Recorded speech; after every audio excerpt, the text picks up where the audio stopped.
Well, it's a massive political fallout because what it is addressing and what it is throwing into sharp focus is what many believe is the non-delivery done by the African National Congress government. At the heart of these strikes is the social situation and economic situation, which in many areas is dire. Over the past nearly 2 decades that the ANC has been in power, the promises that it made to bring equal wealth to all the people have simply not materialized. So this is impacting on the ANC as governing body itself. But what it also impacts on is on the nature of that governing body. The ANC has always had a close alliance with the Congress of South African Trade Unions, COSATU, and the Communist Party. This was the tripartite alliance which fought against apartheid and in fact brought the ANC to power and put democracy in place.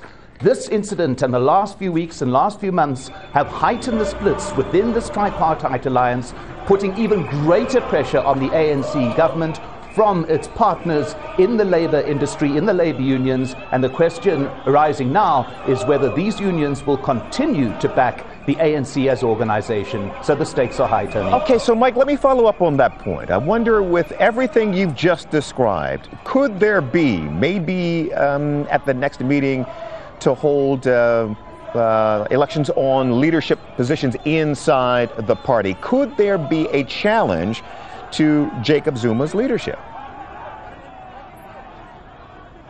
Well, this is a critical question. That Congress takes place in December. It is held every 5 years. A very brief bit of history here. At the last National Congress, Thabo Mbeki was the leader of the ANC. He was called back by the party after the Congress, having faced massive opposition within that Congress, led by none other than Julius Malema, who you mentioned a short while ago, who was instrumental in putting Jacob Zuma into power, into the presidency.